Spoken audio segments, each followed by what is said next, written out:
Salam əziz dostlar. Bu gün sizinlə çox maraqlı qonağımız var. Sizə qonağımızı təqdim etmək istərdim.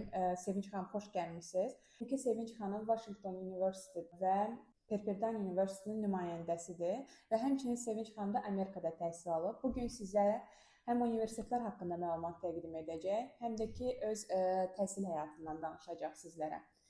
Sevinç xanım, siz məhz Amerikada təhsil alanda qərarına necə gəldiniz, almaq qərarına? İlk öncə salam, təşəkkür edirəm dəvətiniz üçün. Amerikada təhsil almaq qərarına 8-ci sinifdə oxuyurdum. Rayonda kitabxanaya gedirdik. Orada bizim dərnəklərimiz var idi. İlk dəfə Amerika səfirliyindən bir neçə nümayəndə gəlmişdi. Proqramlar haqqında danışırdılar.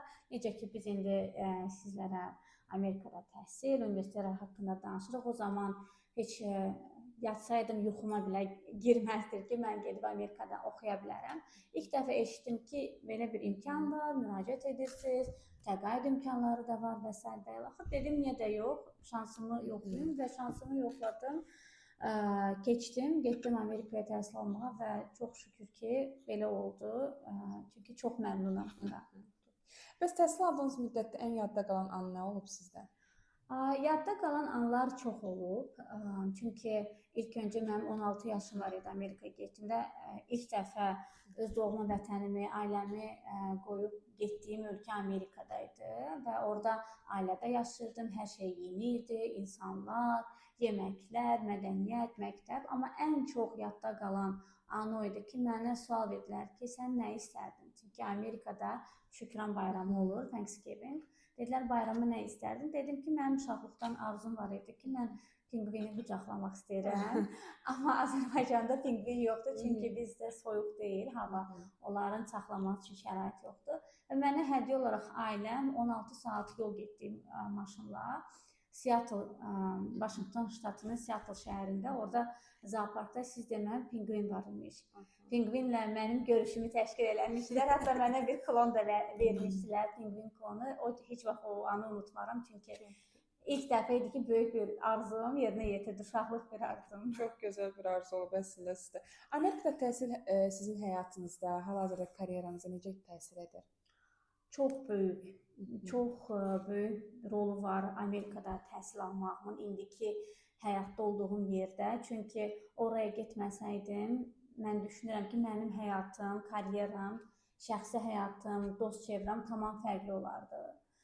Səbəbi də odur ki, orada mən yalnız təhsil yox, həmçində həyat təcrübəsi qazandım. Bir insan kimi formalaşdım və geri döndükdən sonra çox gözəl bir networkingim oldu. Hansı ki, dostlar qazandım müxtəlif ölkələrdən, yeni bacarıqlar qazandım. Böyük bir Amerikada təhsil alan şəxslərin, məzunların bir təşkilatına üzv oldum. Belə bir təşkilatlar var, Azərbaycanda da var, EE adlanır.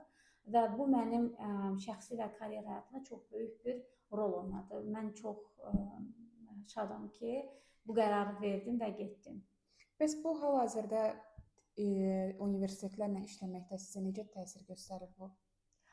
Dediyim kimi, networking çox böyük rol oynayır.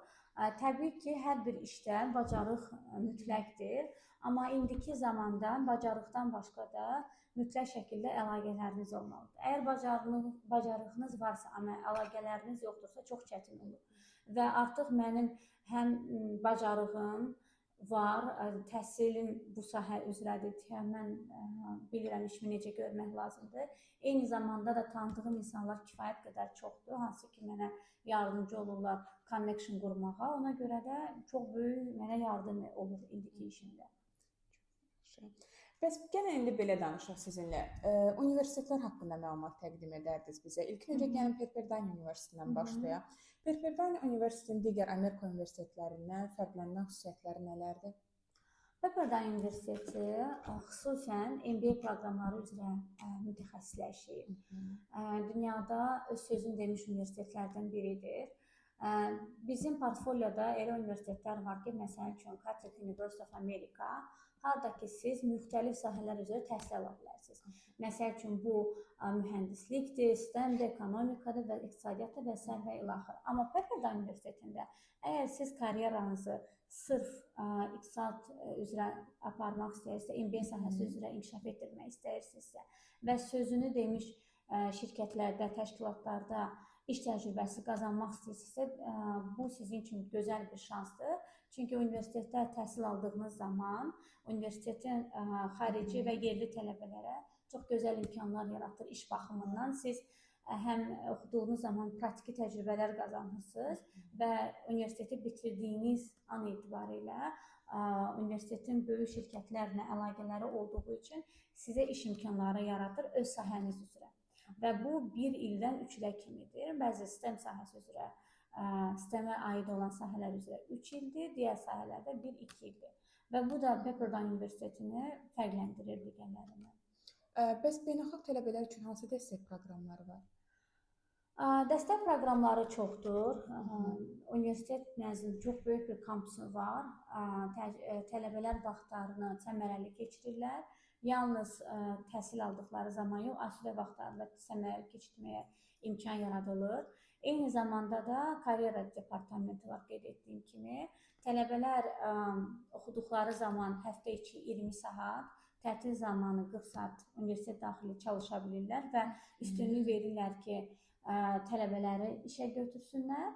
Bundan əlavə də təhsil aldığınız sahə üzrə sizi təcrübələrə göndərirlər. Yəni müxtəlif şirkətlərdə Big 4-dur, Big 6-dur, onlara göndərirlər ki, siz gedib orada təcrübə qazanasınız ki, universiteti bitirdikdən sonra 1 il, 2 il praktika yox, proqramlarına getməyəsiniz, praktik proqramlarına getməyəsiniz, birbaşa öz sahəniz üzrə işə başlayasınız. Aha, çox gözəl. Elə mən sualı təqdim edəcəkdim. Siz onu da ətraflı şəkildə danışdınız. Bəs Washington University School of Law haqqında nə deyə bilərsiniz? Washington University of Law, o da Pepperdine Universiteti kimi yalnız bir profil üzrə ixtisaslaşır, hüquq sahəsi üzrə. Əgər siz Azərbaycanda bakalavr sahəsi üzrə hüququ bitirmişsinizsə, ola bilsin iş təcrübəniz var burada və yaxud yoxdursa və gələcəkdə istəyirsinizsə ki, beynəlxalq təşkilatlarda çalışasınız, ola bilsin Azərbaycanda və yaxud Azərbaycandan kənar başqa ölkələrdə də özünüzü dənəyəsiniz karyera baxımından, o zaman bu universitet gözəl sizin üçün şansdır. Universitetin diplomu beynəlxalq səviyyədə tanınır. Amerikanın ən yaxşı 14-cü universitetidir, ilk 100-yə daxildir. Yerləşdiyi şəhər baxımından, yerləşdiyi ştat baxımından da həmin şəhərdə bir çox böyük hüquq şirkətləri var və universitetin də career development rezultatları 97%-dir. Bu deməkdir ki, tələbələr universiteti bitirdikdən sonra, bitirdiyi an 3 ay ərzində işə qəbul olurlar. Yəni 100 nəfərin 97-si işlə təmin olur. Bu da deməkdir ki, universitetdə verilən təhsil, verilən praktika yetərlidir ki, tələbələrə yardım olsun. Və başqa bir şey də deyim sizə ki, Washington University of Law-da tələbələri nəinki yalnız hüquq sahəsi üzrə hazırlayırlar, magistr diplomu verirlər. Eyni zamanda da Bar Association-lara daxil olmaq üçün bu hüquqşünasların birliyidir Amerikada. Ora daxil olmaq üçün müəyyən bir sertifikasiya proqramı var. Həmin proqrama da tələbələri hazırlayırlar və keçməyə testdən yardımcı olurlar ki, bu da tələbələrin gələcək karyeralarında uğur qazanmaqlarına yardımcı olur. Bəs bu xarici tələbələrin bu proqramlara qəbul olma şansı nə qədərdir? Hal-hazırda çoxdur. Daha öncə hüquq fakültəsi o fakültələrdən biri idi ki, məsəl üçün tibbdir, hüquqdur, çətindir onlara daxil olmaq xarici tələbələr üçün. Hətta deyərdim ki, mümkünsüz idi, %1% idi. Bəli. Amma universitet, Washington University of Law hal-hazırda bizim regiona, Azərbaycan və SİS regionuna böyük maraq göstərir və istəyir ki, tələbələri arasında müxtəliflik olsun, müxtəlif ölkələrdən, müxtəlif yerlərdən tələbələri olsun deyə. Ona görə, yəni belə deyim sizə, çox şans yaradır tələbələr üçün. Hətta qəbul prosesində daha yumşaq edib ki, tələbələr daxil ola bilsinlər. Aha, çox gözəl. Yəni bu burada təhsil alan tələbələr üçün çox maraqlı olacaq yəni orada, çünki çox istənilir hüquq sahəsi üzrə. Bəs qəbul prosesi necədir xarici tələbələr üçün?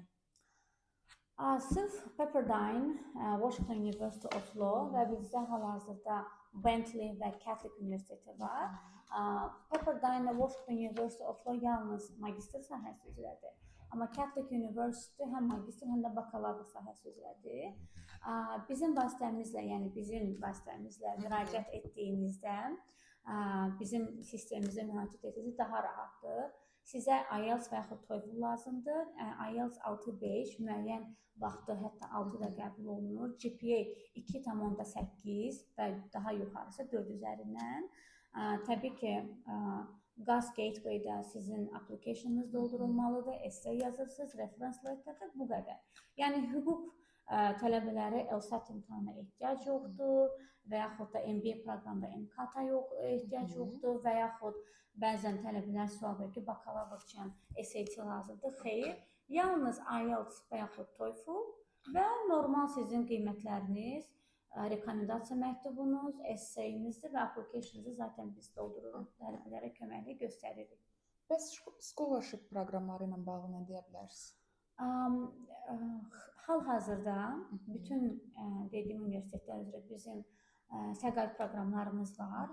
Əgər tələbələr indi məsəl üçün mart semestrinə və yaxud yay semestri üçün müraciət etsələr, o zaman müəyyən proqramlarda 50%-ə qədər biz təqaüd veririk. Məsəl üçün Catholic Universitetində bu 50%-dir. Pepperdine Universitetində bəzi fakültetlər üzrə 20.000, MBA-də amma $40.000 biz təqaüd veririk və Washington University of Law-da da $20.000 təqaüd veririk. Yəni bəzilərində fix təqaüddür, digərlərində isə 50%, 40% və s. Və bu bizim üzərimizdə müraciət edən bütün tələbələrə aiddir. Bəs kampusda sosial həyat necədir tələbələr? Bəs kampusda sosial həyat necədir tələbələr üçün? Rəngarəng, müxtəlif.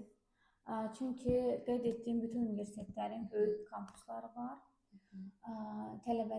Bakalavr tələbələr üçün qalmaq üçün yataqxanalar var. Magistr tələbələr üçün bəzi hallarda yataqxana təşkil olunur, bəzi hallarda özləri gedib müstəqil də qala bilərlər. Yəni təhsil aldıqları sahədə baxmayaraq hansı sahə üzrə fərqi yoxdur. Müxtəlif idman növləri üzrə, musiqi və s. Krujoklar var, klublar var. Həmin klublara üzv olduqda uşaqlar, tələbələr universiteti təmsil olaraq yarışlara qoşulurlar. Eləcə də eyni zamanda bu tələbələrin dostluq əlaqələridir, networkinginə yardım edir. Amerikada çox böyük önəm verilir after lessons aktivitetlərə, yəni orada deyirlər clubs, yəni sport club, music club və s. Və qeyd etdiyimiz bütün universitetlərdə bu çox gözəl şəkildə təşkil olunur. Bəs Amerikada təhsil almaq arzusunda olan tələbələrə nə demək istəyərdiniz? Heç tərəddüd etməsinlər.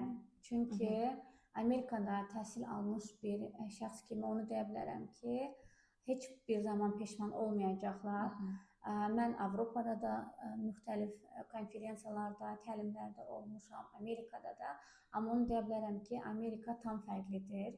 Amerika yəni heç bir yerlə müqayisə olunmazdır. Həm təhsil sistemləri, həm həyat tərzləri, həm həyata baxışları. Orada bir ildə öyrəndiklərini, yəni həyat baxımından, nəinki təhsil, həm həyat təcrübəsi, həm təhsil üzrə təcrübə. Deyərdim ki, yəni burada 10 ilə bərabərdir. Və Sevinç xanım, sizin fikrinizcə uğurlu müraciətin sirri nədir? Uğurlu müraciətin sirri odur ki, son zamana heç nəyi saxlamasınlar. Məsəl üçün, düşünə bilərlər ki, mən hal-hazırda 11-də oxuyuram, bu il olsuz da mayda müraciət edəcəm. Xeyr, artıq mayda gec ola bilər, çünki martda yerlər artıq dolu. Əgər siz təqaüd qazanmaq istəyirsinizsə, qəbul da almaq istəyirsinizsə, ən gözəl zaman artıq noyabrdan başlayaraq dekabr, yanvar aylarında müraciətlərinizi doldurun, göndərin ki, fevralda bunlar yoxlanılsın, martda sizə cavab gəlsin.